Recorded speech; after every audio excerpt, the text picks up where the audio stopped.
Good morning, dear Chairman, dear colleagues. I would like to tell you something about STFR as one of the markers of iron deficiency in patients with heart failure.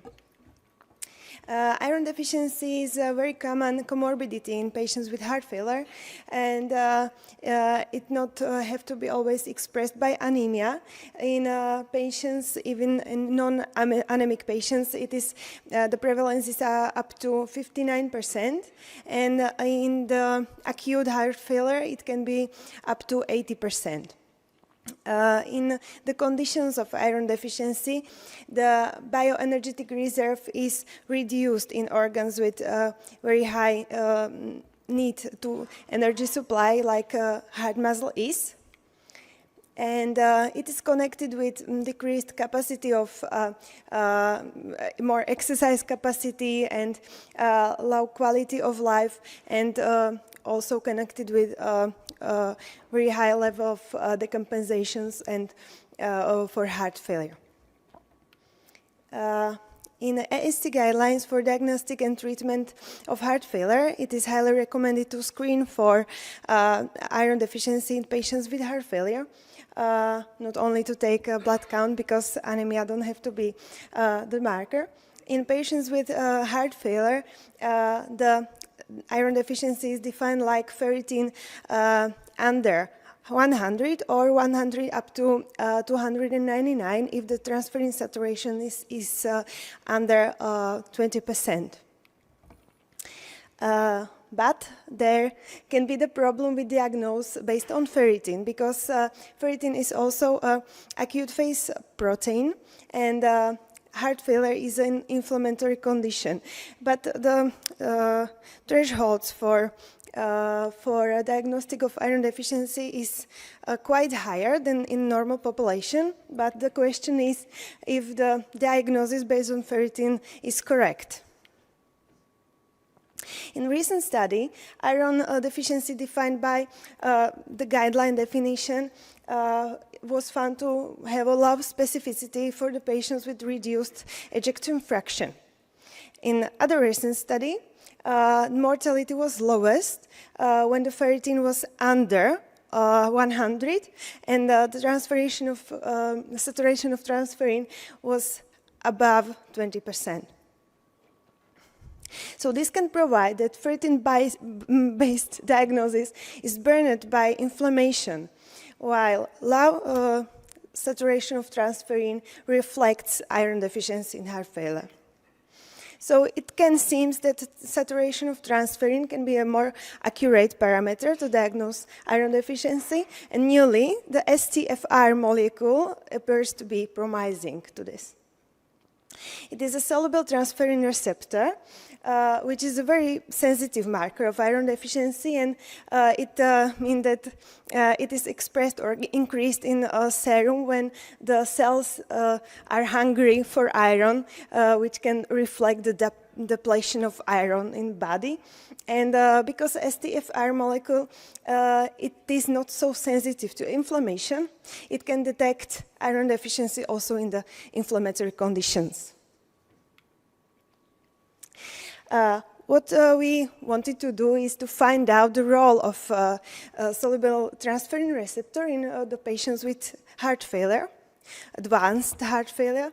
And we included 60 patients and with severe heart failure, and we divided into two groups: the patients with left ventricular assistance device and the patients without LVAD.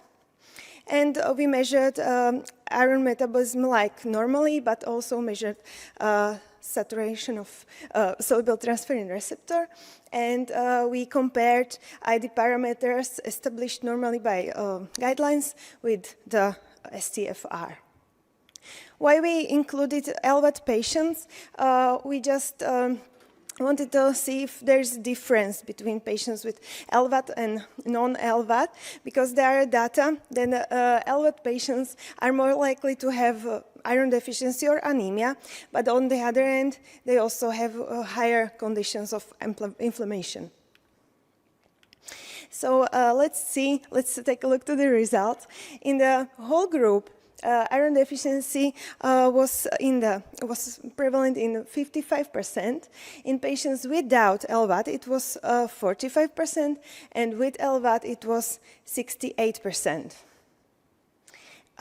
If we compare iron deficiency and non-iron deficiency patients, we can see that STFR was statistically significantly different in patients with and without iron deficiency compared with normal guideline parameters. And we can also see that iron deficiency don't have to be expressed by anemia. Just to note, there was no significant difference between LVAD and non-LVAD patients. According to our results, we can suggest that STFR can be a better parameter to diagnose iron deficiency in severe heart failure because, as you can see, only STFR didn't correlate with CRP and NT-proBNP. All other parameters of iron deficiency was correlating. So to illustrate, I have analysis of variances of CRP and NT-proBNP and New York Heart Association score status. And you can see that as higher CRP was, as higher the New York Heart Association status was, so higher the CRP was. And if we make a correlation between a CRP and NT-proBNP, it was statistically significant. So let me conclude that there is a high prevalence of iron deficiency patients with advanced heart failure, and I want to emphasize that we have to actively search for these patients. Ferritin and saturation of transferrin can correlate with NT-proBNP and CRP, what could mean that this established diagnosis can be falsely negative in severe heart failure. Soluble transferrin receptor didn't correlate with NT-proBNP and CRP, so it seems to be a more accurate parameter to diagnose ID in patients with advanced heart failure, especially in the period of decompensation. And we can say that iron deficiency definition with low specificity can exclude patients from the administration of iron supplementation and the benefits of it. And thank you very much for your attention. Thank you, Maria. The floor is open for discussion. Well, okay, perfect. Hello, thank you. You've showed us that there was no difference between outcomes in LVAD patients and non-LVAD patients. What is your explanation of it? This can be, thank you for the question, this can be a limitation of the study because I took iron metabolism to patients with LVAD who was ambulant, so they were stable, and the other parameters from the non-LVAD patients I had from hospitalizations, so they were decompensated. So this is my explanation. I have also a question. Maybe, I don't know, can you go back to your slides where you make the conclusion that ferritin is not... Could you please upload the slides again? Or maybe you can just answer your question, you know, by heart. Because I think your population is quite small to make such a huge conclusion. So maybe, you have, with the ferritin, you have a p-value of 0.048, and with the transferrin, soluble transferrin, it's 0.05. So it's the question whether you're, can you comment on it? Are your findings, did you compare it to other research? Can you be sure that these conclusions are really valid? I was a bit